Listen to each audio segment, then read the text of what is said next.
started, and then we realized we messed up already, so we had to start again. Story of our lives. Yeah.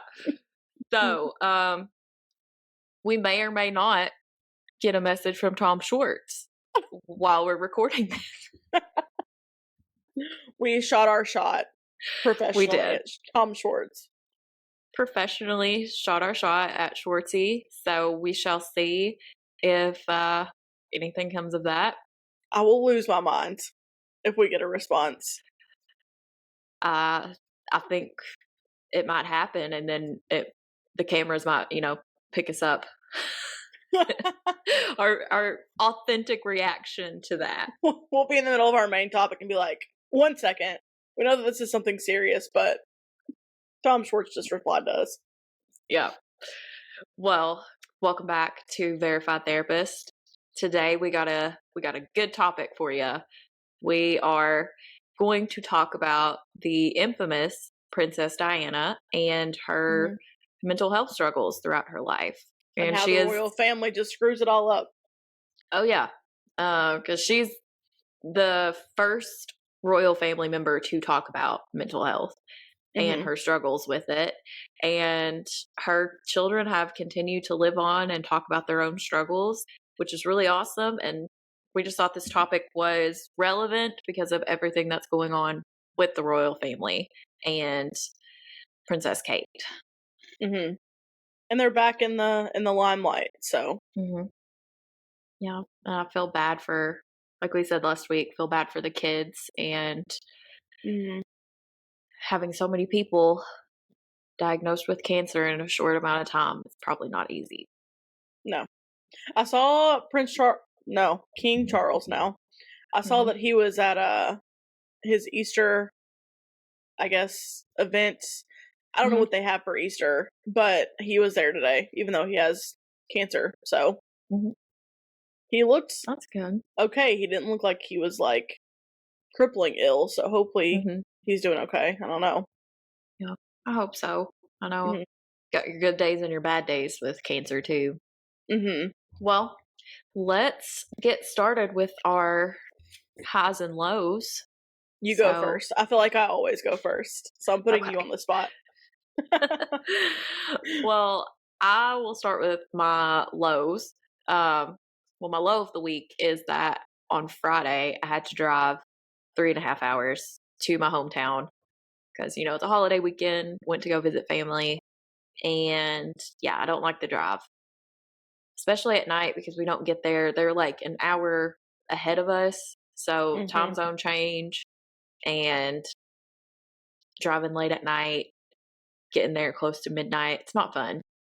Yeah. So I would prefer to not make the drive, but gotta go home every once in a while. My hometown is about the same amount of time, and I'm like, I wish we could just get a plane to take us there because I also hate the drive and we're also an hour ahead. So it's like you almost dread just the drive. Even though it's not horrible, like 3 hours doesn't sound like that. It's that bad, but it feels like forever.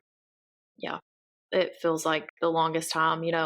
I listened to, I think, 3 episodes of a podcast, and then I was like, I don't want to start a podcast because I'm not going to finish it. So I listened to music the rest of the time and just turned it up as loud as I could, and because I was about to fall asleep towards the end of the drive, which was not fun. No. When you get on those back roads in Eastern Kentucky, like curvy and speed limit's 55, and then you get stuck behind a car going like 40 and you can't pass them for a long time. It sucks. It really sucks. Rural Kentucky is not fun driving at times. No. And when you're used to it, you're like the person who's going like 70 on all these curves, but yeah, Josh was like, you can't go 70 around this curve. And I'm like, the fuck if I can't? Watch me. It's fine. Yeah. We will make it. It's all good.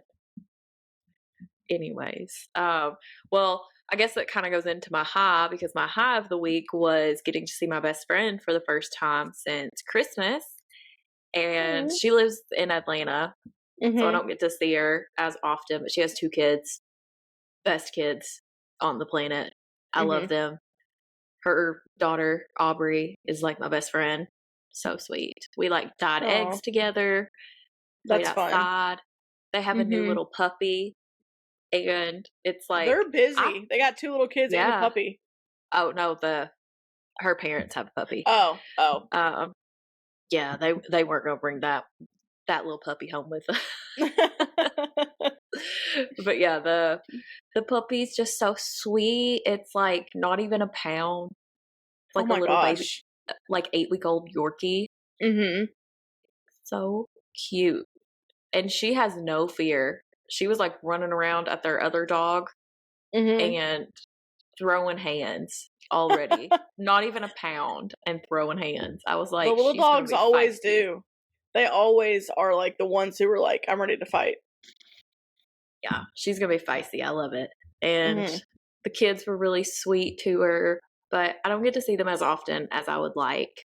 Hopefully I'll make it to Georgia this summer sometime. But been so busy lately. It's crazy. And Georgia's like 4.5 hours away. It's a 4.5 hour drive. And then you hit Atlanta traffic. And then you want to scream the rest of Atlanta traffic is like the worst. The only thing I can think, the only place that I've been to that's like comparable to Atlanta is New York City. Yeah. Because they're so congested and it takes so long to just move a mile. Okay, we just got a notification, but it wasn't. It was someone else following us, not. Which we appreciate. We appreciate the following. We just thought you might have been Tom Schwartz. Okay. Anyways. Yeah, but anyways, what was your highs and lows? My highs and lows kind of both happened on the same day. So, which I guess yours did too, a little bit. My high was that Monday I got to spend all day with my best friend, which we don't get days like that much anymore, you know, with both of us working. She has 2 kids. Life is just really busy. So we got to take off work and kind of just hang out the whole day when we went and got my fingerprints done for my license.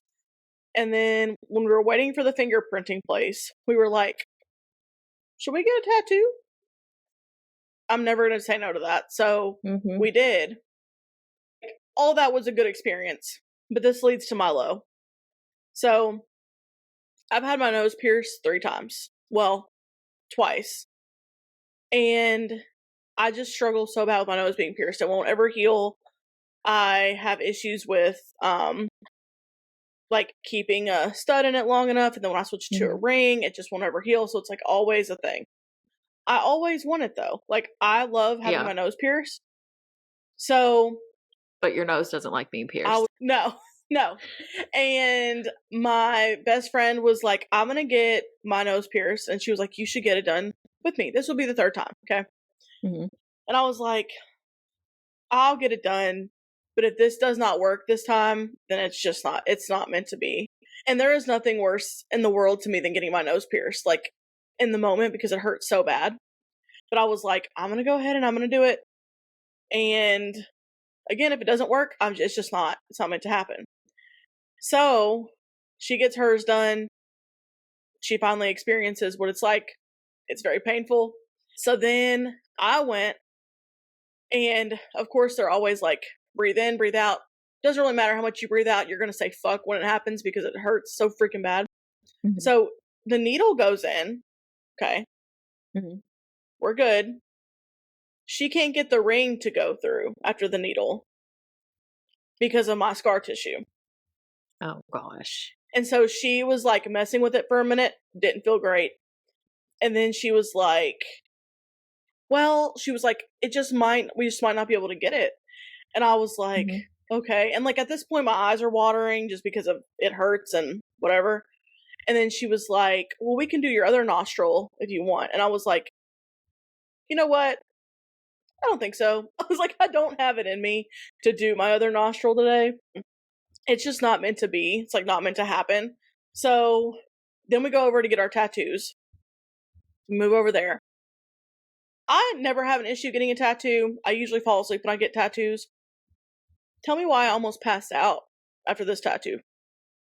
Oh my gosh. Where did you get it? behind my ear. And I was like leaning with my head obviously tilted like to the left as far as it would go. It wasn't big, it's not like shaded, it's not like anything crazy, but like something happened, I don't know. And I sat up when she was done. I sat up and then I stood up, and then like Angelica said that my face just like turned white, and I was like a little disoriented. And the tattoo artist was like, "Why don't we get you a cup of water?" And I was like, "What's happening?" Because, you know, they don't just be saying stuff like that to you. So I sat back down. She was like, "Go ahead and sit back down." So I sat back down, and I felt fine after a few minutes, but I was like, why'd I almost pass out during that? Had you ate before? Yep, we had gone to lunch. I don't really know what it was. It was so random. Maybe you just got up way too fast. Like right after having your head tilted like that. And I don't know if it was like because it's like right behind my ear. You know, I get like motion sickness and stuff like that very easily. Yeah. So I don't know if it like just because of that, but I was like, it just wasn't my jam. I'm like, the tattoo artist did great. It didn't hurt. We were good, but like just between the piercing and the tattoo afterwards, I was like, okay, I think I'm ready to go home now. I think we're done. Yeah. It's time to go to bed. Yeah. Yeah, we're calling It's just time to go to bed. Yeah. So, well, I'm glad you're okay and you didn't pass out. Yeah, thank God for that. That would have been embarrassing. No, it wouldn't have been embarrassing. I'm sure they've seen it. Girl. Multiple times. Probably, but I'm still not trying to pass out in front of people. I've never passed out before. So. Yeah, it's not fun. I got my blood taken once and passed out afterwards. Like when they tell you to like hold the arm and then hold it up and everything. Yeah. I did that, and then it was like next thing I know they were over me like, hello. I was like, what happened? I guess like it's not really scary for you because you don't remember it. I guess you just kind of wake up. But yeah, you just kind of wake up. Apparently I was out for like a minute. That's surprising. I just remember my arm being up. The whole world going black. Yeah, it just goes poop. Lights off. Let's make a note to never pass out again. Yeah, let's not do that. We are going to start doing a recap of Vanderpump Rules. We are like, what, more than halfway through the season now? I think so. I think with this episode we are. Yeah, so I feel like the reunion's coming soon. Which I'm very excited about. I've heard some stuff. Yeah. About that reunion, so. Well, let's talk first about the Scheana of this episode. So Scheana has 56 people's location on her phone. Which is insane. Which includes her ex-hookup, Max Boyens. Why does Brock not have any kind of issue with Scheana having this guy's location that she's hooked up with before? I feel like that's weird. Yeah. I don't know. Maybe it's not weird because they're all friends, but I still feel like it's weird because at one point, like just 3 seasons ago, Scheana was absolutely obsessed with Max and was like trying to fight over him with Dana.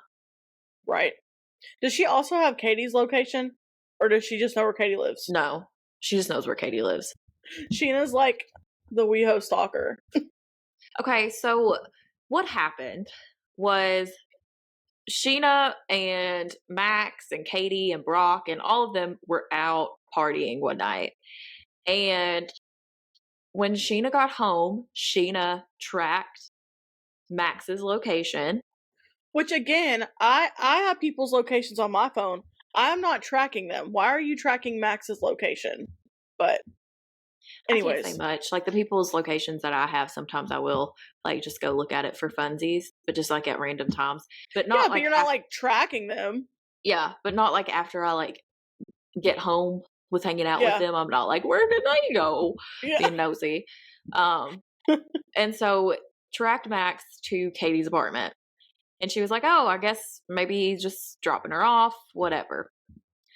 And then she said that she checked again the next morning and he was still there. So that confirmed to her that he had stayed the night with Katie. Mm-hmm. And Katie was sitting there kind of like, what the fuck?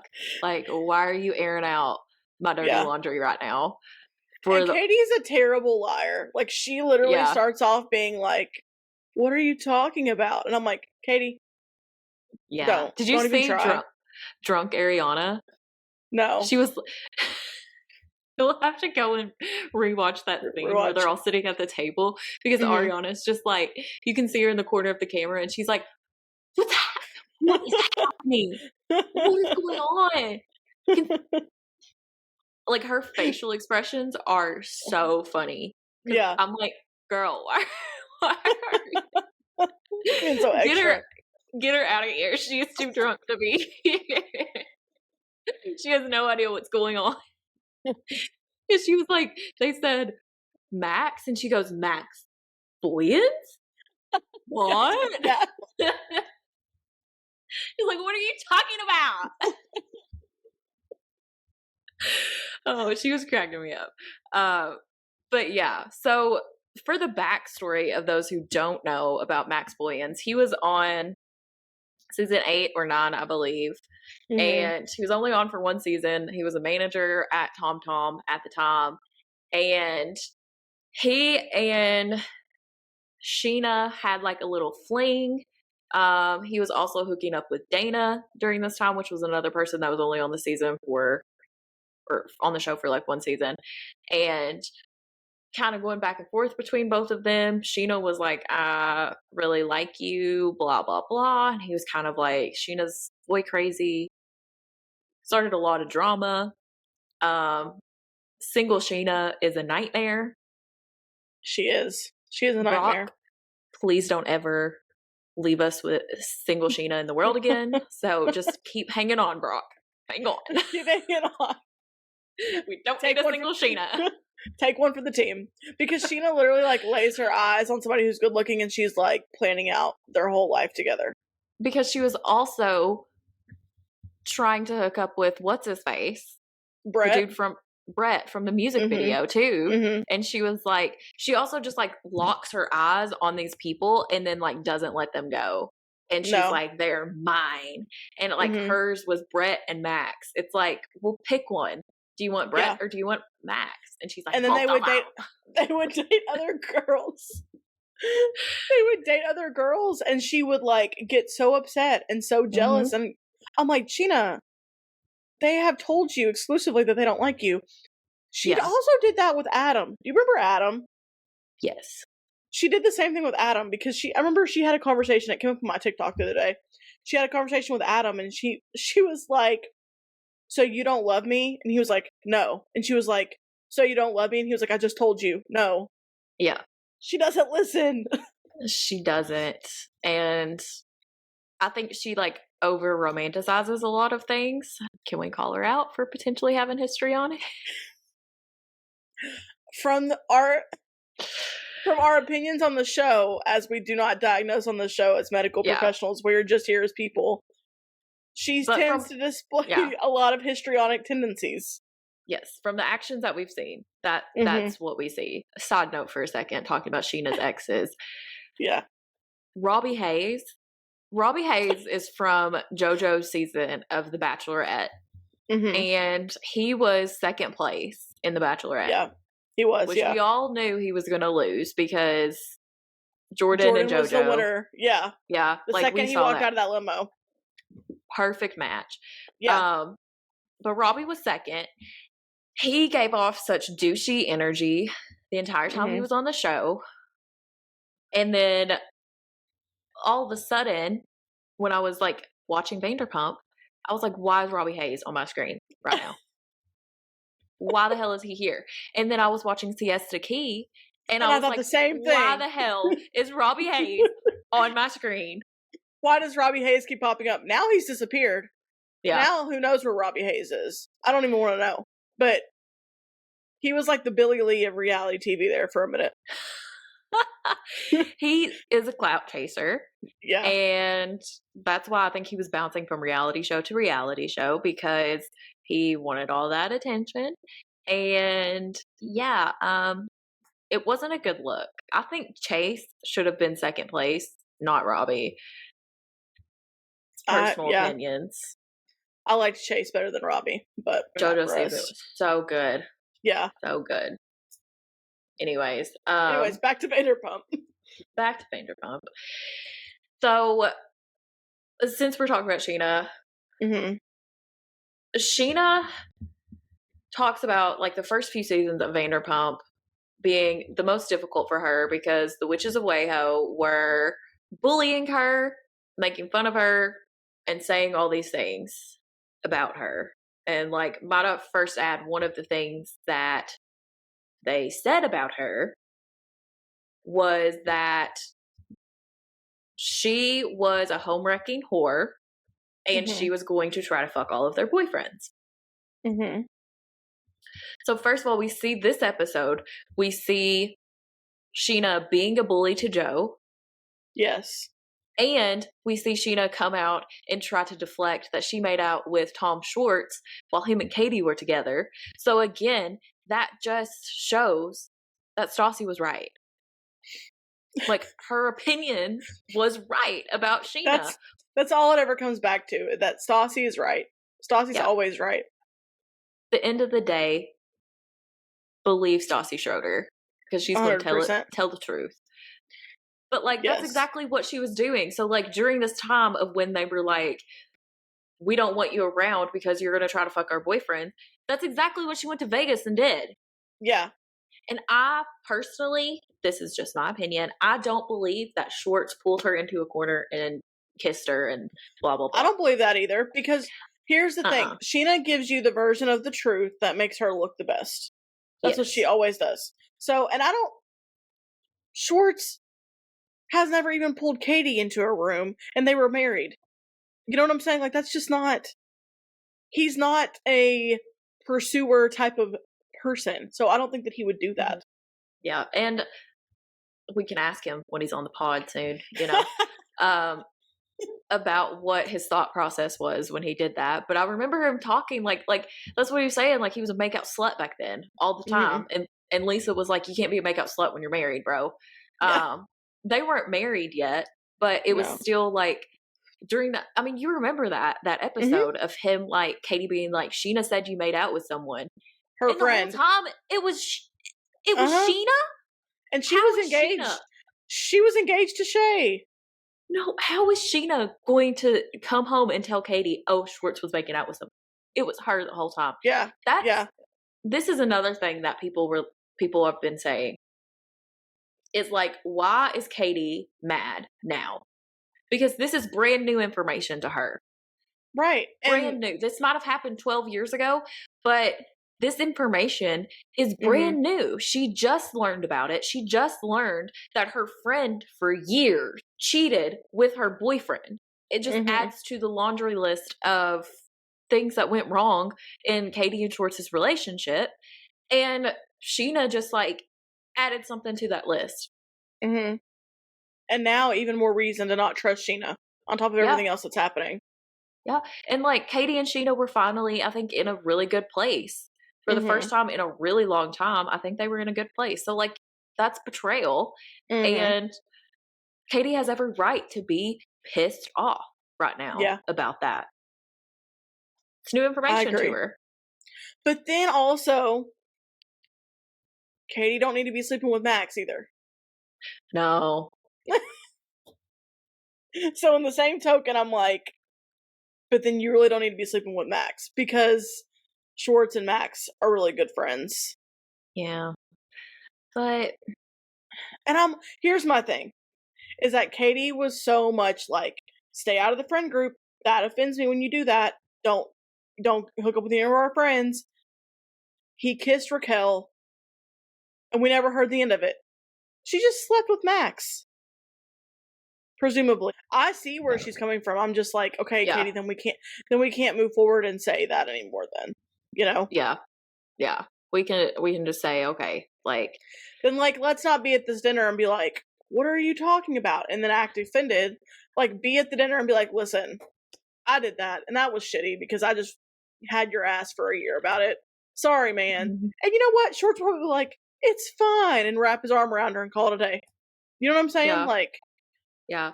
But like also, and this is a question for Schwartz, would he really mean it? Like, would he really be like, it's fine? Or do you think he would just say it to be people pleasing? I don't think he was that upset. I don't either. I think he was more like Max boy. Shocked. Yeah. Just kind of like shocked that it happened. Yeah. So, but then again, like maybe we can ask him, like, what were your thoughts when you heard this news that your ex-wife fucked your best friend? Like, or manifesting it's a little, it. it's a little. I mean, I feel like that would be a little uncomfortable for sure, and like, but also guys treat these things like so different, like, and like I hate to be. This isn't me being sexist. We're not or being anything. sexist. Yeah, this is literally just like the facts of life. Like men dynamics of their friendships are different. Yeah. Their brains think differently too of this stuff. Yeah. Like boys like literally fist fight, and then whatever the issue was, it's over. It's over, and it's like, how the hell? If I fist fought someone, I wouldn't speak to them for a long ass time. Yeah. You messed up my makeup for the night. Bye. I ain't speaking to you for a few hours. I spent $40 on this foundation. Send me that $40 and maybe we can talk. Yeah. No. But like guys just handle things completely different. And you know, that's one thing, you know, to kind of veer into like therapy side of things. That's one thing that I've had to learn with like working with people that work in blue collar.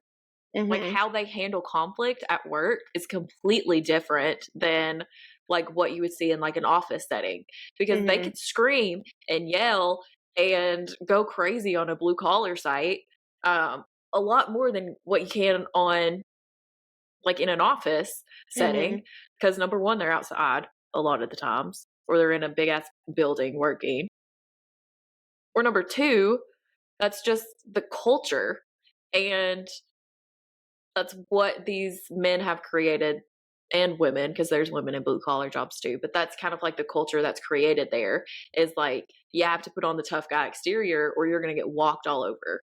Working with men too, like even just learning how men's brains work, because again, that's just a fact of it. That's a scientifically proven fact that men's brains and women's brains operate differently.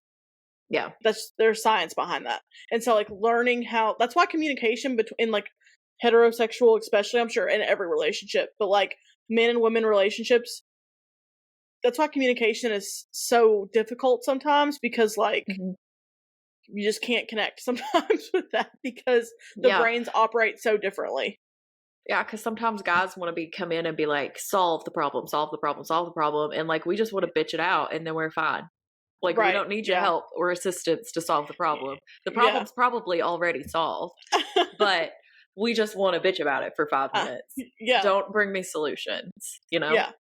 Because sometimes Josh does that, and I'm like, yeah. And sometimes guys, like, I've noticed in, like, men relationships, like, men friend groups, they will sleep with the same person, and it's like, whatever. Yeah, they don't care. So, whereas, like, maybe we have girl code, where it's like, if you've been interested, if you've slept with this person, if this person is an ex, they're off limits. Or you're cut. Bye. You know? Yeah. They're off limits, or it's, like, really weird, and it's going to take a minute to get over this. But I'll also, like, if it's, like, a Brooke and Peyton situation where, you know, listen.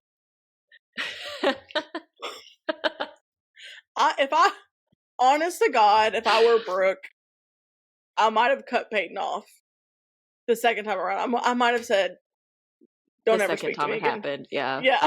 I think so. I don't know. That's rough to get through. But anyways, so I'm wondering how, like, and if we'll see it this week, how Schwartz handles the Max Boyens news, because. Again, like, it's a guy friend group, maybe he won't care, but then maybe he will care because it's his wife, and like him and Katie were together for like, what, 15 years? Yeah. Like, a really long time. So Mhm. I feel like that's a completely different situation. Like, it's not Mhm. just some girl he hooked up with one time or dated for, like, even a year, like, it Right. was his wife Yeah. and someone he was with for over a decade. Like, I feel like that's gotta be different, you know? Mhm. So I don't know. We'll I don't know, see. maybe they'll get through it. Yeah. I don't know. Well, Scheana being a bully to Joe, um, Was very annoying. And I don't we yes. talked about it last week. I'm not huge on Joe. I think Joe is kind of like pick me girl energy and she's kind of extra. But Scheana treating her like she did was so unnecessary. Yeah, she ripped her hat off. Someone touches my hat, Oh, I'm punching you. it's on site. Yeah. Honestly, don't touch my hat. Yeah. Don't like she's a hairdresser. Okay, whatever. Maybe she didn't have time to fix her hair. Like Mhm. maybe she doesn't like the bright lights of the cameras. Maybe she Mhm. wants to like be able to like pull the hat down and not be able to see the bright lights of the cameras. Maybe I don't know. Like it Maybe she doesn't just wanted to matter. wear a hat. Yeah, maybe it just went with the outfit. Like she Yeah. just wanted to wear it. She was comfy wearing it. Who Yeah. gives a rat's ass why she's Mhm. wearing the hat? She's Mhm. a hairdresser. She needs to show off her hair. Like, Scheana, No. That was just a reason for you to be a bitch. That's all that was. yeah, I feel like it was really extra, and I don't know if she even sees that she was being mean. I don't know if she talked about it on her podcast this past week because, I mean, she's gotten a lot of backlash for it because it Mhm. was mean. It was really Mhm. mean. It was unnecessary. Lala even said that too. Lala was like, "You pull off my hat, it's on site too." Like, she was like, "I'm And gonna punch you in the face." I don't know. Okay, so what is her problem with Joe? Is it that nobody likes Joe? Because here's also my thing. I think back to when Kristen was saying things like Ariana should get hit by a Mack truck, and that was Sheena's Hmm. best friend, and Scheana was saying things like, "Well, I'm not gonna like act any differently towards her because she's not done anything to me." Hmm. What is Joe? Okay, if we go by that logic that she uses, what has Joe done to Scheana? Nothing. Nothing. No. So why are you being so mean? Yeah. Why are you being mean? And also like, why are you talking about someone so loudly that they can overhear what you're saying? And it's Mhm. not even just like it's just like mean and despicable things that she's saying. And like even Yeah. Katie wasn't saying anything. Like, Right. I don't know. Like, I mean, stand up for your friend, but also like, do you really consider Katie a friend? Because you You haven't for and years. and you just news just came out that you made out with her ex-husband. So like none of it makes sense. I think that Scheana was just doing that to look cool. She was, and she looked like a bitch. Mhm. Like that was so unnecessary. There's a difference in someone doing something to you and you talking about how that affected you and like being annoyed at that situation Mhm. versus just like attacking them as a person and like how they Yeah. look or how they dress or like okay, like she pissed you off in some other way. We can talk about that. But like Mhm. how someone looks or how they dress or how they, their personal life and things like it's just why? There's no point. I feel like that triggered a lot of people's fight or flight in that moment. Yeah. And I don't blame Joe for running away crying. Like, I would too. Like, if Mhm. someone I've done that before. Like, if girls are Mhm. standing there, like, picking on me for, like, how I look and talking in a corner and whispering about me, and, even if you overheard what they say and just straight up, just that's bullying. Like, Mhm. there's no, nothing around Yeah. that. Like, it It was is bullying. gross. It was Yeah. really gross. Well, on the other note, at that party, we see Tom Sandoval go up to Ariana and try to talk to her. Why? I don't even know what that was. Her body language was literally like she wasn't even looking at him. She looked at him for like No. 10 seconds and was like, "My lawyer has it." And then Yeah. he kept talking and she was just like, And why? "Yeah, Why? there's absolutely Your no reason for you to be talking to her." your lawyer has given it to her lawyer. Let that be what it is. Let's all move on from this situation.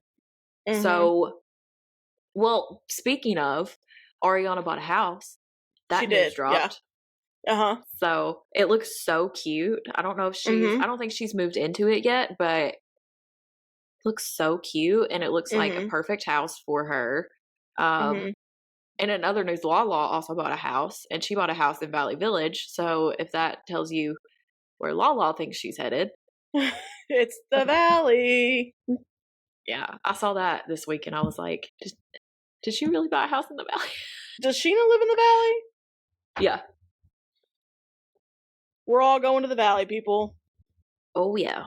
Well, before we move on to the Valley, because we definitely want to talk about that, I want to talk about Lala being on her high horse. I love Lala. I've been a huge Lala fan for years. Mhm.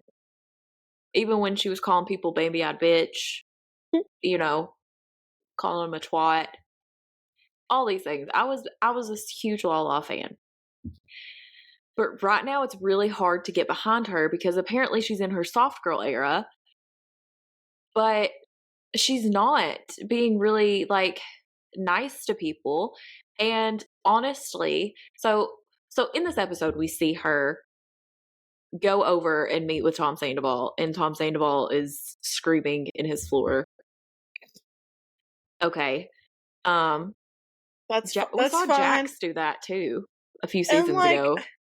okay, like we're therapeutic people. We know that Hmm. sometimes those things can be therapeutic. So whatever, I guess. Yeah, but I would say like do that on your own time, not filming. Yeah, again, performative, but But yeah, so we see Lala go and have a conversation with Tom Sandoval.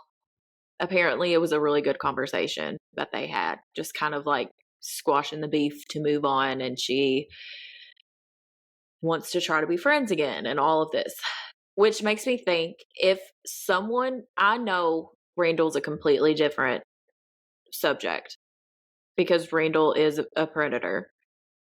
Um, but also, I feel like if anyone went to Randall, she would lose it. 100% she would. There's And so no doubt in my mind. for her to also then go to Ariana and be like, hey, I had this really wonderful and amazing talk with Tom. And Ariana was like, "Mhm, probably wasn't genuine. Like, And the situation with Randall was different, but at the same time, Lala was comparing Tom to Randall a lot at the yeah. reunion. She was saying, "You are just like him. Give it a few years, and this person will be like him." She was making a lot of comparisons. Hmm. That she was. And for her to talk to Ariana, I feel like that was just so rude and Hmm. inconsiderate of Ariana's feelings. Like, I don't think Ariana wanted to hear that. I don't think Ariana cared to hear that, and that's why Ariana was just like, you know what he actually did? Hmm. He let these people into my room to fix the AC and then locked Maya in my room. And Maya got into my takeout from the night before and ate like the chopsticks and or like this was it skewers or something? So she Yeah. ate like the Yeah. skewers. So she ate Hmm. the wood and had to be taken to the emergency vet and have emergency surgery because he was so Hmm. careless. Hmm. And got like a $6,000 vet bill. Yeah. And Lala was just like, "Oh, didn't know that." It's like, yeah, because you don't know everything. Hmm. And you're Like, not you like don't living know. with him still. Yeah. Katie was on Nick Vile's podcast, Mhm. and Katie said, like, it is one thing to, like, say, I'm going to put down my pitchfork and, like, I'm not going to carry this anger with me. That's Yeah. one thing. But why are we so, like, extending to have, like, a friendship with Tom Sandoval and working to include him in things? Like, Yeah. you want to put the pitchfork down and you don't want to be angry anymore and you want to move on? Fine. That's Yeah. fine. But why do you have to, like, want to build a friendship? And why do Mm-hmm. you want to build a friendship, again, I say, with someone who you have seen lie to your Mm-hmm. face for so long? Why would Mm-hmm. you want to be friends with someone who can lie to you for that long? It doesn't make Yeah. any sense. And why now? she's never been interested in having like a friendship with Tom Sandoval until now. So it's just weird. Again, makes me think it's performative. Yeah. All of this stuff is so performative. It's because I feel like I saw someone say this theory that they feel like why Scheana and Lala are pushing Tom Sandoval being in the friend group again is because they feel like this show is all that they have. And if they don't have this show, then they don't really have much of anything of like, I mean, obviously they have some brand deals and everything, but not anywhere near Ariana. And Ariana and Katie don't really need this show anymore, to be honest. Like, Katie has her podcast now. They're going to open something about her hopefully soon. There's all these things happening. Lala and Scheana don't have that going on. They have podcast, but they don't have a restaurant, you know? They think that they are trying to keep them on the show, or maybe the producers have pushed them to be like, include him or you're off the show. So like they just feel like they have to include him in things to be on the show and keep the show going. I don't think that's far off, because you're right. They don't have, I mean, they have their own podcasts, like you said, but Katie's podcast is under Nick Viall, and Nick Viall is like the number one podcaster right now. So, and I'm going to be honest with you, I don't think that Scheana's podcast is that popular compared to everybody else's. Like, I know that I mean, maybe it is, but I have no interest in listening to Scheana, so maybe that's why I think it's not. But speaking of podcasts, Stassi just came out with her new one. It used to be straight up with Stassi, and now it's just Stassi. Now it's just Stassi. Fancy. Straight up. Yeah. Yep. Speaking of people from the Vanderpump world that have a podcast, we'll move on to the Valley. Jax and Brittany. Jax is so messy. He is. He is like the number one drama starter. He is never going to not be messy. So Jax decides to invite Kristen's ex-boyfriend out to their little boys' night. And why? Why are we doing that? With Kristen's new boyfriend there. It doesn't make sense.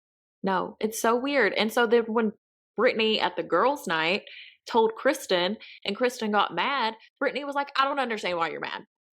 It's fine. And Kristen's like, no. What? Never thought I would ever say that I am on Kristen Doute's side of my life, but I am. And her and Jax are good friends right now. If you're my good friend, why are you inviting my ex-boyfriend somewhere that I don't want him to be?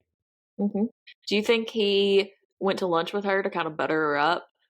Yes. To like soften the blow of all of that? Yes, because I think that that's how Jax Taylor's mind works. I 100% think that's what happened. Yeah, because like, I mean, he went skating and stuff. Like, they were playing hockey with all the guys, and he was just like, so I'm thinking about inviting Kristen's ex. What do you guys think? And they were like, hell no, don't do that. Yeah. That's a horrible idea. And Jax was like, well, I'm going to do it. And everyone just told you it's a bad idea. Yeah, and you do it anyways. And why is Brittany defending Jax? Like, we've seen this for years. You know, Brittany, tale as old as time. Like, Brittany being this ride or die for Jax's bad behavior. And I don't know, like, come on, Brittany. Maybe this separation will open her eyes a little bit to like Jax's bullshit and just be like, okay, I'm done. Yeah. I'm really done. I know they have to co-parent. So like there needs to be obviously some semblance of peacefulness, but it doesn't have to be, I'm going to defend him inviting one of my so-called best friends' exes who was like emotionally abusive to her to all of these events. Right. I'm not going to be a Jax apologist anymore. Yeah, like it just seems really shitty. Notice our shirts, which we'll put the video to this so you guys can see it. But my shirt says, be kind to your mind. And Autumn's shirt says, I feel all the feels. So we are now brand ambassadors for Own Your Stigma. And they are good company. They have a lot of mental health merch on their website.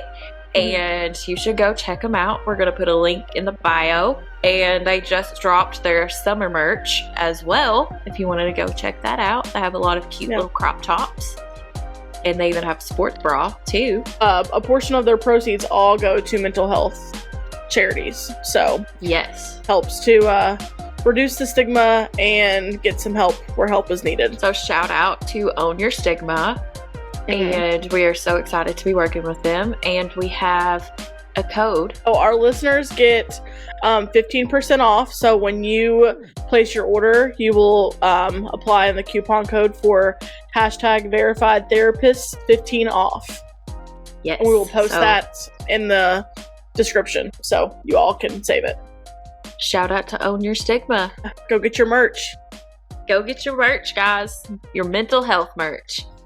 All right, so now we're going to get into our main topic, which is Princess Diana. Yeah. Absolutely love talking about Princess Diana. It's funny because, like, all this happened when we were, like, wee little babies.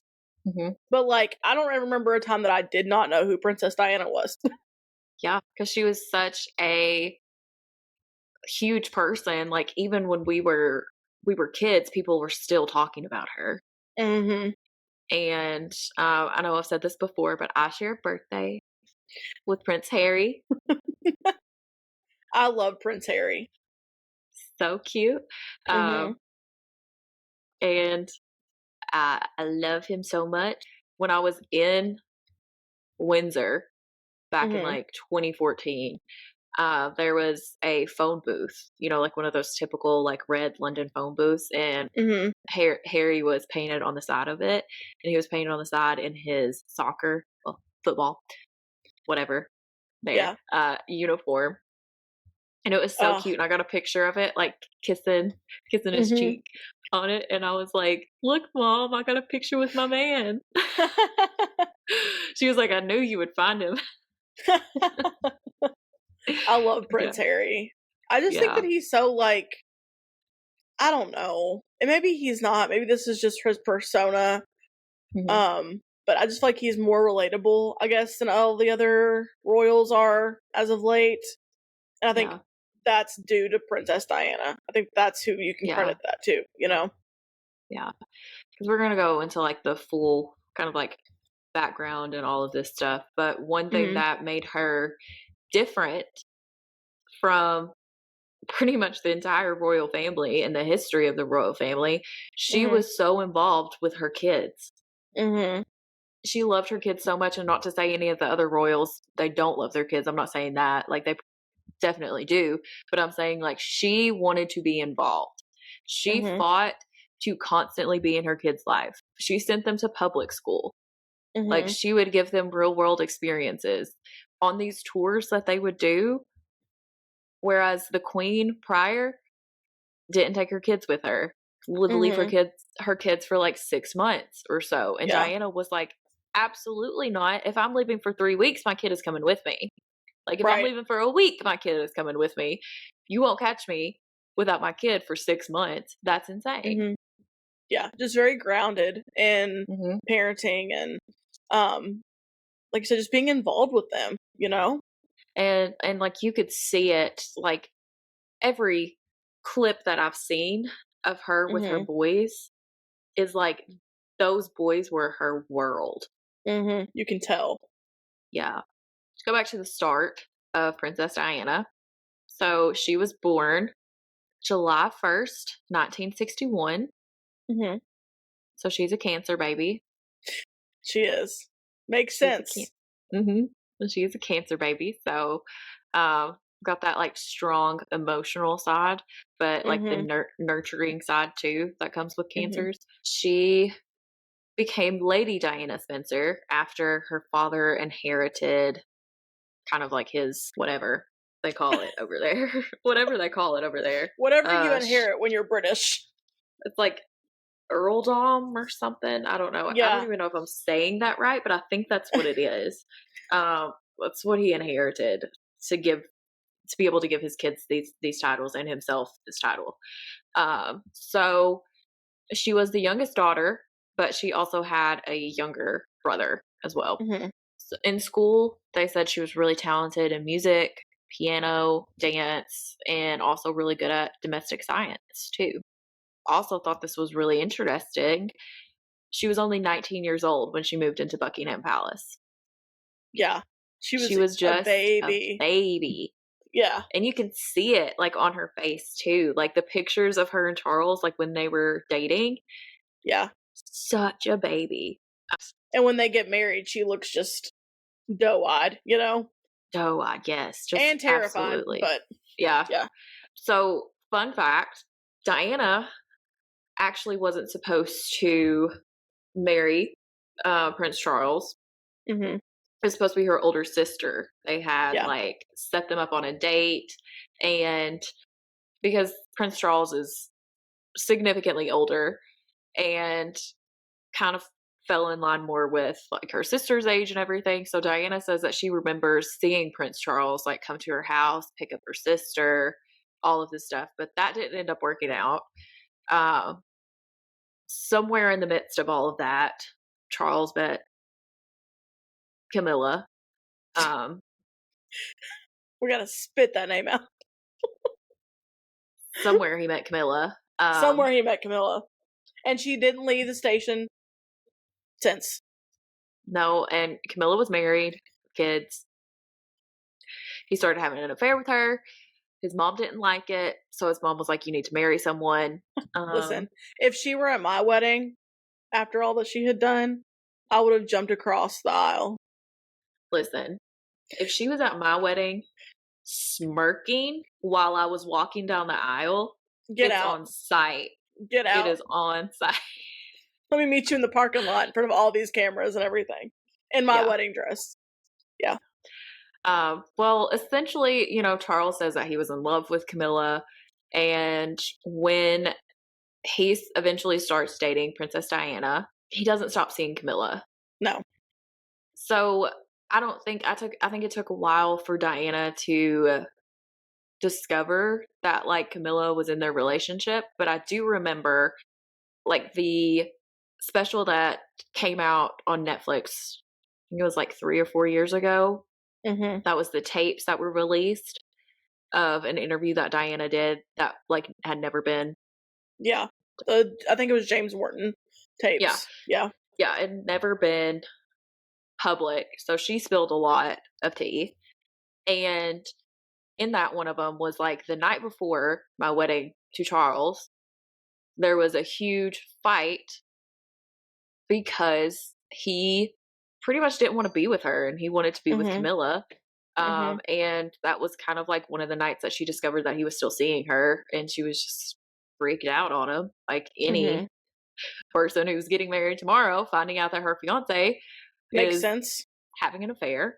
That didn't go over well. And for Camilla to show up in the audience at their wedding the next day, absolutely despicable.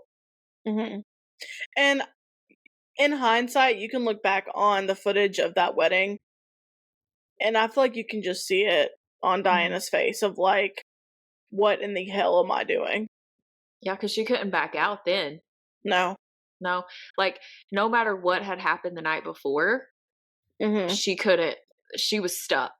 Yeah, She was already moved into the Buckingham Palace. Everybody already knew she was marrying Prince Charles. She couldn't back out. She was done. She was done for the moment that she moved into Buckingham Palace.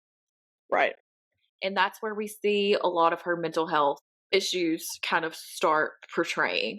There was one thing she talked about. She didn't say this until 1997, but she did tell Newsweek that one time Charles put his hand on her waistline and was like, "Oh, a bit chubby here, aren't we, bro?" Yeah. And again, keep in mind, she's 19, 20 years old. Like, she's very impressionable, very, like... And I think, too, when she moved into Buckingham Palace, she just kind of moved in there, and Charles was off doing whatever Charles was doing, and the Queen's off doing these engagements, and they just kind of left her there. And she's like... Yeah.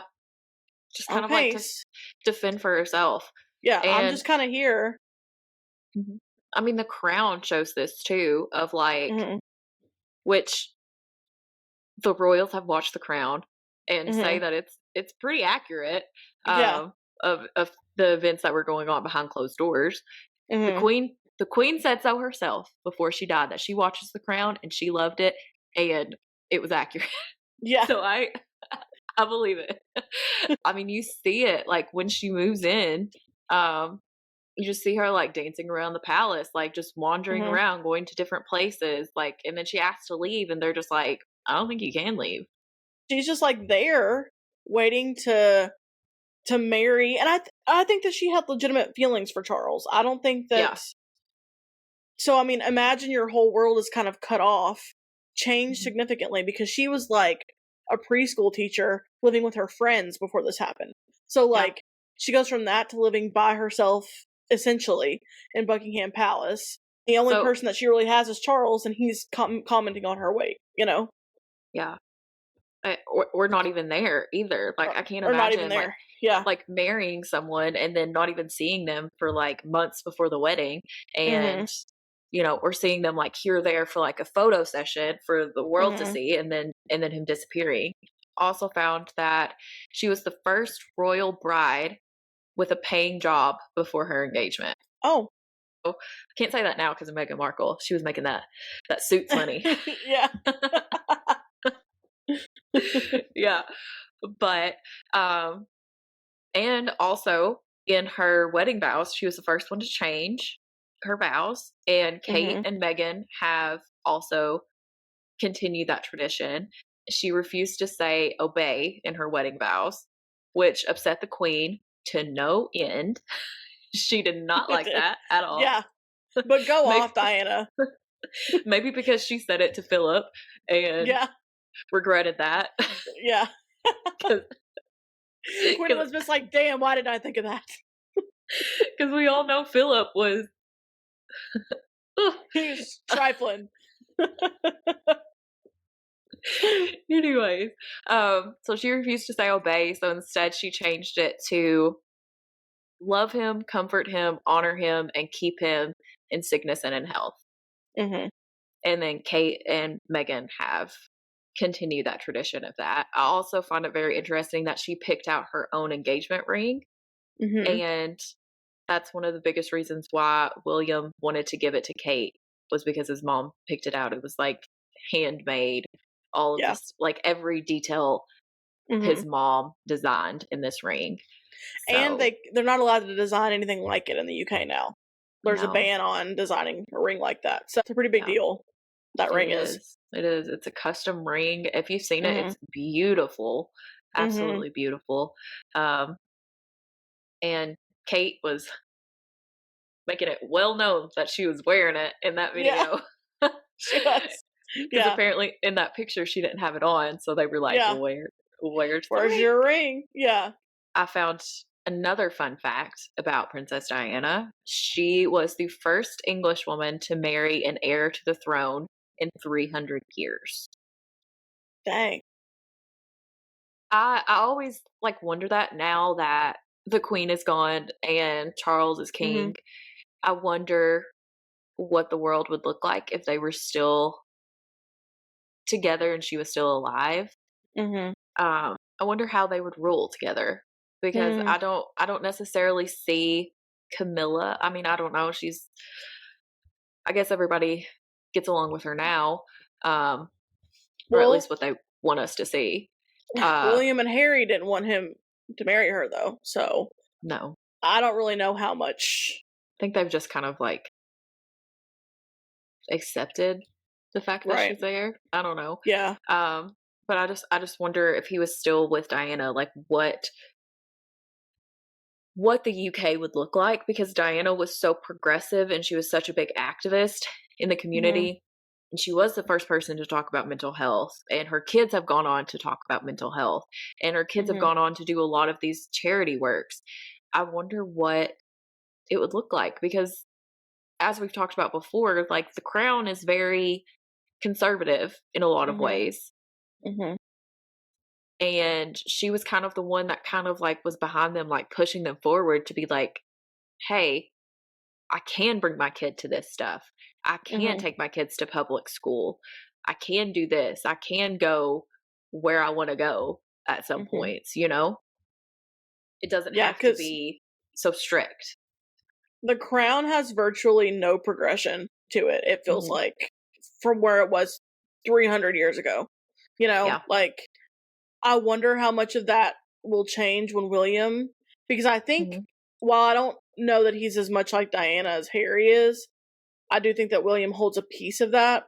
Diana was like a train car that was pulling, like, going 100 miles an hour, and maybe that the Crown was just not in a place where they could handle that yet. Mhm. You know what I'm saying? Yeah. Because she was doing a lot of things that, I mean, for the 90s was not something people talked about. Mhm. Divorce. Mhm. Divorce was still a huge taboo subject in the 90s. No Mhm. one wanted to talk about it. And she was like, hey, I've been separated from my husband for 3 years. We're getting a divorce now. And look, you can go out after and you can date Mhm. and you can still spend time with your kids and you can have a co Mhm. parenting relationship. This is, Mhm. we're doing it for the world to see. Mhm.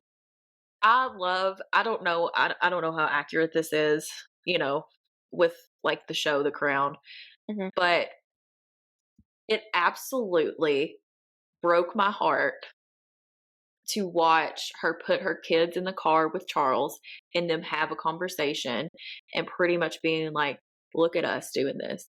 Like, Mhm. finally being able to have a civil conversation with each other, finally able to Yeah. co parent for the first Mhm. time and have these positive interactions with each other. Mhm. And then it was like 2 weeks later, she was dead.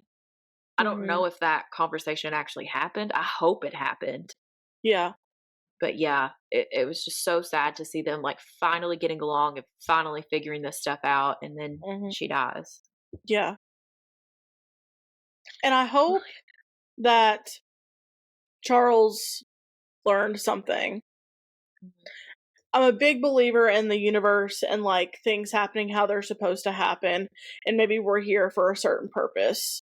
I hope that there was purpose in him having her, because Mhm. I do think that she had, again, real feelings for him. I think that she loved him. Yeah. She does not, in all the interviews, you do not ever hear her say, "Oh, I never loved him from the beginning." You No, you never hear hear her that. say she was so deeply in love with him. Mhm.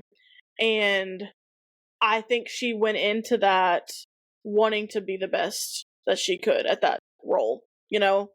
I don't Mhm. think that she went into it and was like, "I'm just gonna set the entire crown on fire." I think that she went into it like, "I'm gonna be the best wife I can, I'm gonna be the best person for Charles that I can," and she was never gonna be enough because his sights were set on somebody else, and I Yeah. think that caused such immense pressure on her that Mhm. eventually she broke and was like, "I can't do it anymore," you know? Yeah. And I think that shows also kind of like the, maybe even like the mental strain that that puts on two people in a Mhm. marriage where they're forced to be married, you know, like Mhm. these arranged marriages Mhm. kind of at times, you know, sometimes it works out, but sometimes it creates a really toxic environment, Mhm. especially because he was already in love with someone else.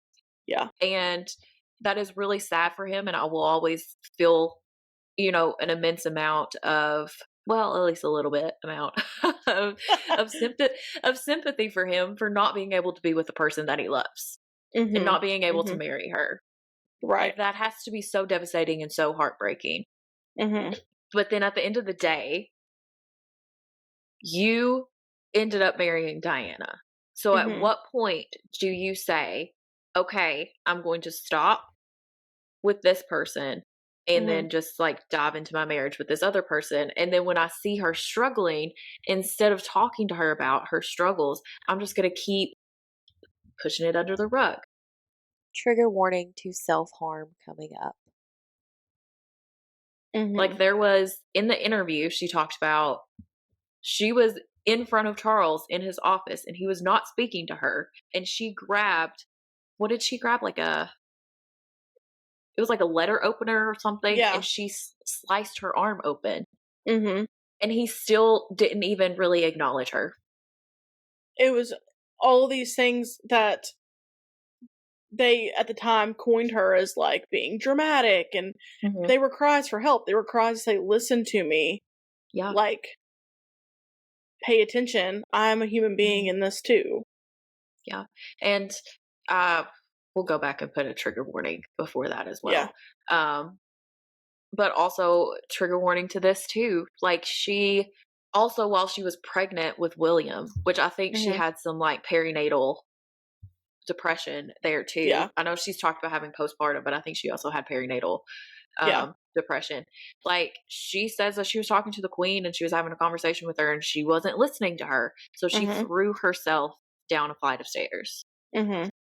And that was a lot of things that like you said, like, was she being dramatic or was Mhm. she screaming for help and no one was hearing her? And so she had to do these like huge gestures of self-harm to try to get people's attention. But even then, she was denied access to mental Yeah. health because of how it would look. Like, it's not that Mhm. they didn't offer it. Well, I guess they did, but like she asked and was denied it. Yeah. I just think that the royal family really did such a disservice to her as a person, as a Mhm. human being, you know, in those Yeah. moments. When she first moved in to Buckingham Mhm. Palace when she was 19, she said that that's when she started like overeating and purging. Mhm. So Yeah. that was when her bulimia started. And then I think it eventually, from what it sounds like, started to turn into anorexia. Mhm. She wasn't eating at all. Mhm. And I think that also has a lot to do with what we've seen celebrities go through of like paparazzi and being put on Mhm. tabloids. Because if you look any different, they're going to be like, oh, what's that pooch? Or, Mhm. oh, her face looks puffy. Or, Mhm. she looks rough because she's busting out of a bikini or Yeah. something. You know, I think that's like a huge factor in why a lot of these celebrities, and I do consider Diana a celebrity, like, Yeah. of like why that happens. And Mhm. I mean, she also has said that her bulimia was just a symptom of what was going on in her marriage. Mhm. Because I think part of that too is like a control thing. Mhm. Everyone else is controlling her life, and at this point, they're controlling her future. They're Yeah. controlling like the direction that her life is going. She had no control over anything, is what it felt like, I'm sure. So, like, what is one thing that I can control? I can control, Hmm. like, how my body looks by, either purging and then binging or not eating at all. Like, I can control this. Yeah. Because she had no control. I don't think Mhm. any of them have any control. I mean, like, Charles was literally like, I want to marry this person. And his mom was like, no. And that's it. Like, Yeah. you Yeah. can't control that. Like, you can't even control who you marry. And I think, too, Charles grew up in it. So that Hmm. was the normal for him. So, like, when he hears, like, you can't marry this person, it's just like, okay, like that. This is just how it is because that's his Hmm. normal. Diana had a taste of, like, a Freedom grounded, normal life, freedom before that. and So then she goes independence. into this, yeah. So then she goes into this environment and she's like, "What the hell is this? This is Mhm. not how my life was when I was a teacher and just hanging out with my friends on a Saturday night and Mhm. doing something that I loved, hanging out with kids all the time." Like, what a culture shock, honestly. Yeah. She's like, "You're not gonna send me to Australia and New Zealand without my newborn Hmm. baby. Are you kidding Yeah, me?" Like, that's insane. because we also see Meghan Markle, who had I'm not gonna say like normal life right before, but like she had a very different life and a not such a straight lined life before she Mhm. married Harry, and she had these same exact problem adjusting that Yeah. Diana did. And I think that's what Harry said, like, he saw that and he was like, "I gotta get out. Like, Mhm. I can't do this." Mhm. And one thing that I really love about Prince Harry is he has talked about his grief and, like, his Mhm. experience with grief and losing his mom Mhm. and how scary paparazzi are to him and Mhm. how he's so traumatized by paparazzi. And I mean, they still follow him around, and I mean, Mhm. they follow everyone around, but Like, it's so disheartening at times to see paparazzi photos of Harry and Meghan, because in my mind, I'm just like, oh gosh, he's probably like, I hope he's gotten some kind of therapy to be like not so triggered by the clicks of the Mhm. camera.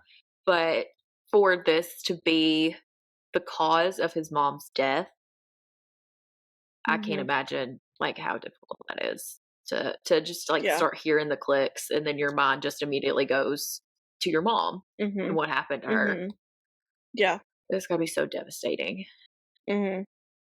And oh gosh, like the funeral Oh, that was of so. watching William and Harry walk just like with their heads down. Oh my gosh, it breaks my heart every time. Mhm. I can't even It's seeing sad. that It's so footage. sad. Yeah.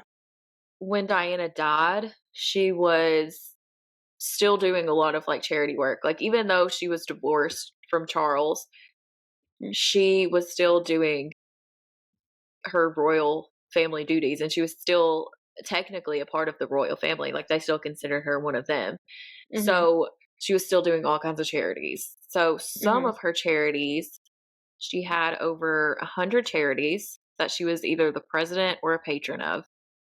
She worked with the homeless and disabled people and children. She worked to end children's homelessness. And then she also worked with people with HIV and AIDS. And this was prior to a lot of the research from HIV and AIDS. It was still kind of Mhm. like, if you were diagnosed with this, you were kind of like put into your own little unit, and no one was allowed to go around you or touch you or Mhm. anything. And Diana just walked in there and was shaking hands with everyone, didn't wear Mhm. gloves, was giving them hugs, having Yeah. conversations with them. And Mhm. everyone was like, oh my gosh, what? She just completely destigmatized Mhm. HIV and AIDS and was just like, these are people, they're human beings. They deserve to be loved, and they deserved to feel human touch and hugs. Mhm. Yeah. And she And was to like, and feel I'm going cared to do about. it. Yeah. Mhm.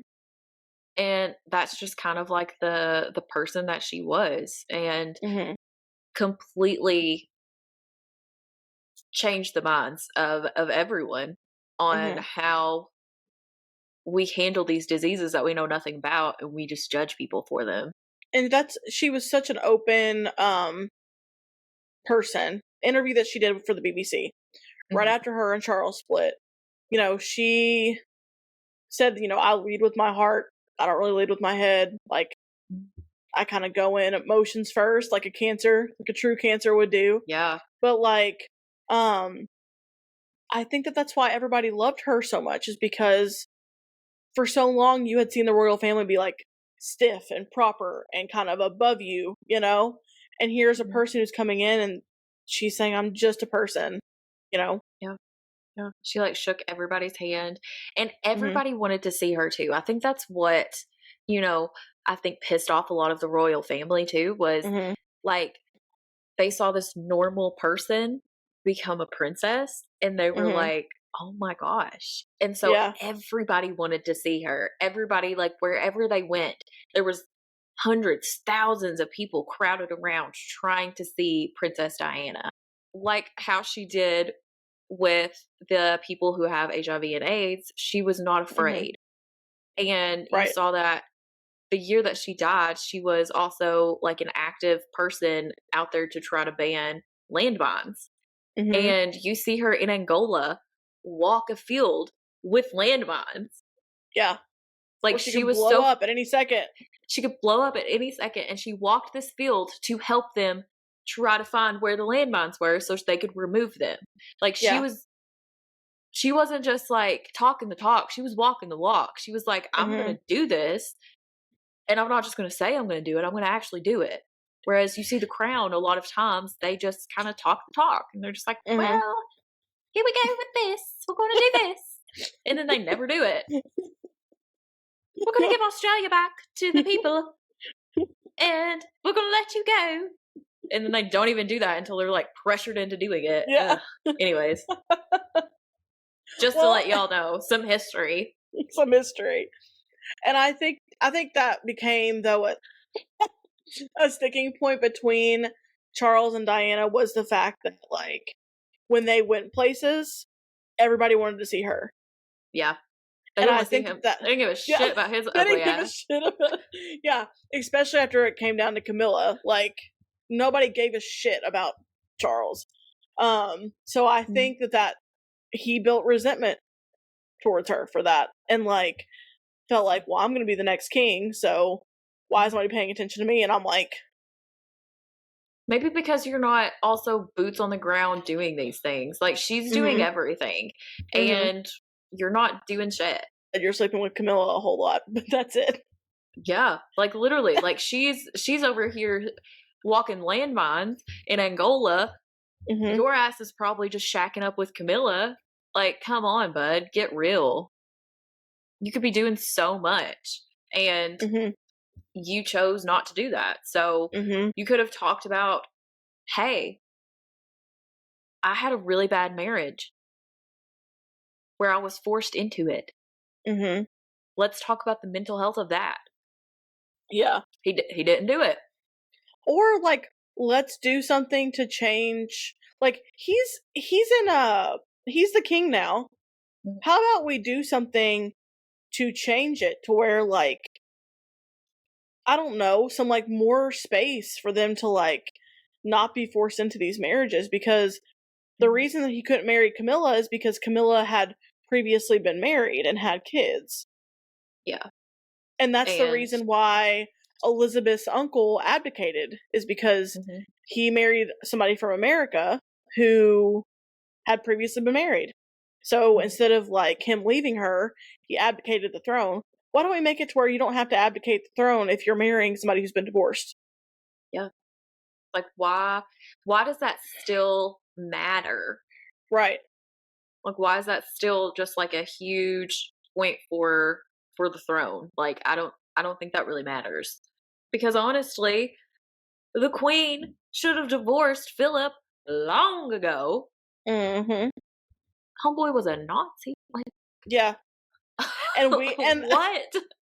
And I feel like that they think it's like disrespectful to the institution of marriage, but like, it's 2024. Nobody gives a shit if you're divorced or not. Nobody cares. No. And like, is it more harmful to stay in a marriage where you're unhappy and there's infidelity and there's all of these like toxic behaviors going on in the marriage? Is that worse than getting a divorce? You know, I'm gonna be honest, it was messy as shit for Charles and Diana to get a divorce. They were messy in the media. They were doing interviews about each other. They were talking some mad shit. But they both seemed to do better outside of that, personally, than they were in it. You know? Yeah. I always think of that interview that Diana did, and she was just like, oh, well, there was 3 people in my marriage, so it was a bit crowded. It was a bit crowded. I think of that interview that Charles did before they were married, and he was just like, they were like, oh, are you in love? And he was like, whatever love is.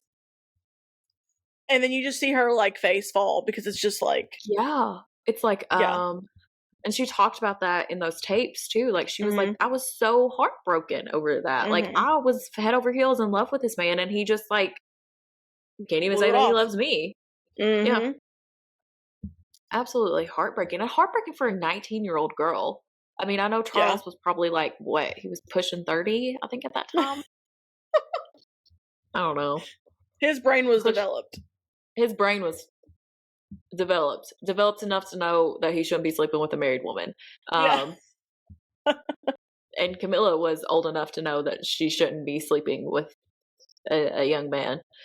So, because Camilla's 10 years older than Charles. Like, I think she's significantly older than him too. So Camilla's like the crypt keeper compared to freaking Diana at the time. Like, Jesus Christ. Yeah. Camilla's probably got kids the age of freaking Diana at that point. But also, like, I mean, I wonder what Camilla's health was, like mental health was in all of this. You know, I mean, she went through a divorce. She was told that she wasn't allowed to marry the person that she was in love with, but then she was the other woman. And I mean, now she's got what she wanted. I don't know that Queen Elizabeth really wanted Charles to be king.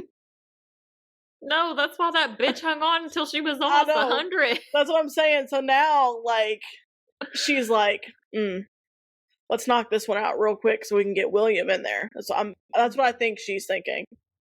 From the spiritual universe of wherever she is. That bitch was queen for what, 80 years or something? Yeah. Like, are you kidding me? That is insane. And if we're being honest, I would like to check in on her mental health. Yeah. I know that she's dead, but like, it could not have been easy. It could not have been easy. No, she had to make some really tough decisions throughout her time as queen. I mean, I don't know if it was 80 years, but it was the 50s. So like 70 some years that she was queen.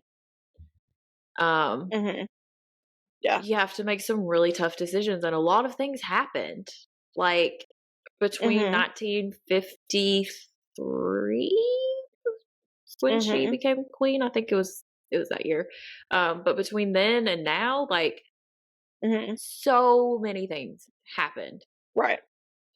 And she also, during that time, I mean, just like finding out that your son is a pedophile too. I wonder what that was like for her, discovering that. Like, we're not laughing at the fact that he's a pedophile. No. But it's just how I delivered it, probably. That would be disheartening news. Like, seriously, I can't imagine what she went through of, like, also, I mean, it's protect the crown, number one, but also, like, just discovering the news that, like, somehow you have to keep a secret that your son is a fucking pedophile. Like, what?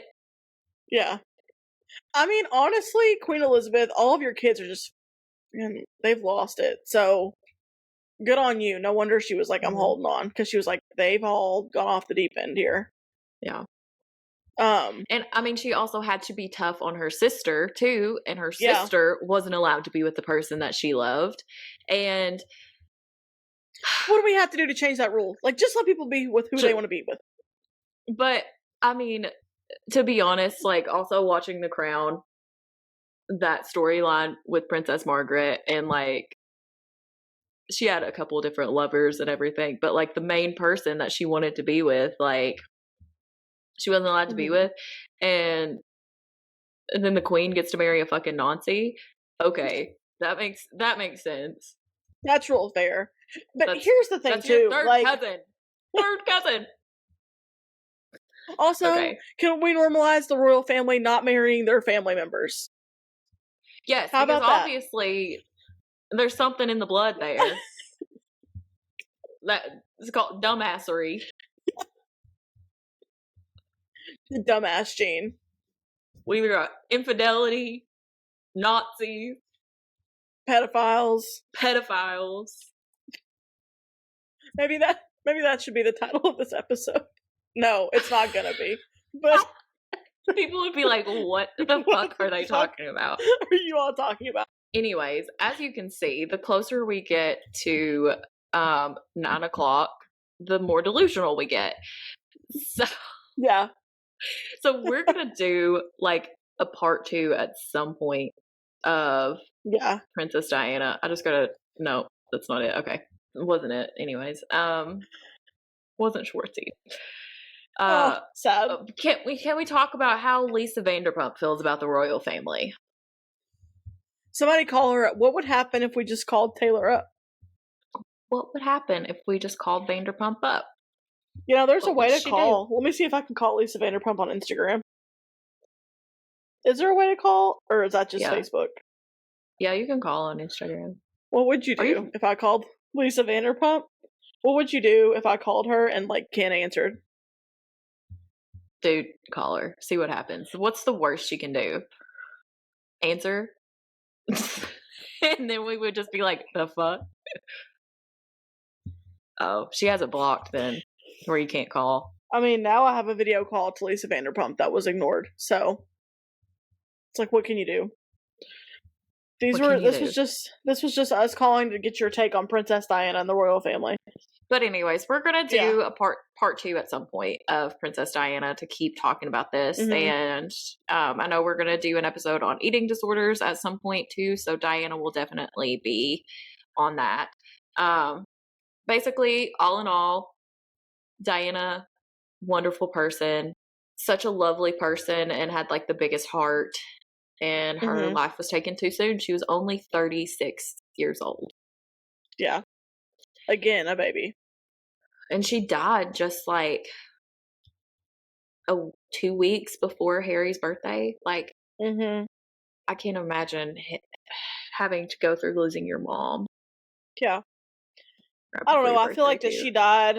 I think her death was premature too, because we saw her suffer for so long, and then she was finally like free to do her thing and be happy, and then she dies. So I think, I don't know, maybe that's what we can go into in part 2, is like all the theories of like her death. And there's so many theories of her death.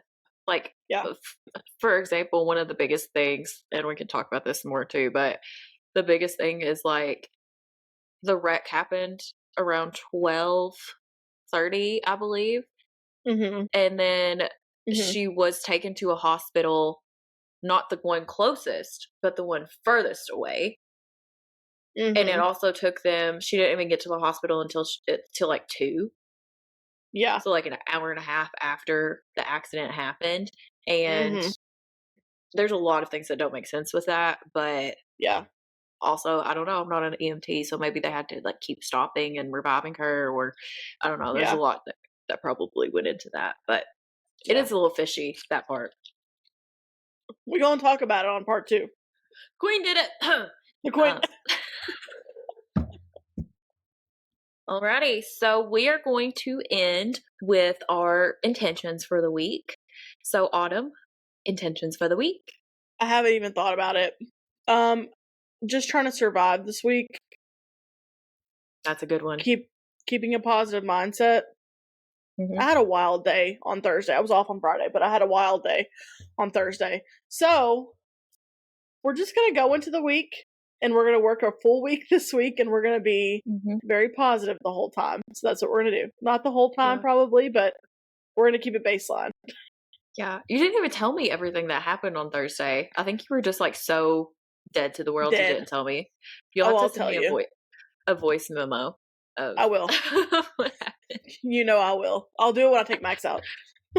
Yeah. Well, my intention for the week is to slow down, be present in the moment for this week. I have some potentially big things happening, and I just need to like slow down and like let them all in. And also, if it happens, it happens. If it doesn't, it doesn't. Casey Musgrave says, if the train is meant for me, then it won't leave the station. So we're going to go with that. We're just going to like enjoy the moment and do things that make us excited.